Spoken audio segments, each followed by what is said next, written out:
So Jude and I actually switched jobs. Jude said he's going to take over on the Toyota, and I'm going to take over on the old Acura. So let's go through it. This has 200,000 miles on it. The vehicle's in pretty bad shape. The flex pipe's bad. The rear flange is bad. This flange is bad.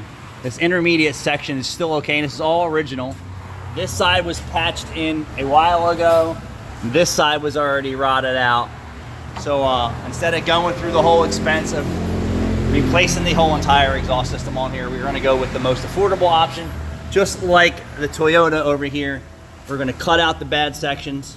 Actually, I'm gonna run a flex pipe, a piece of pipe, a new rear converter, save all of this, save this, and then repair this. And we're gonna try and get some more life out of this and give the customer an affordable option for their, 10 or 20-year-old vehicle. Thanks for watching.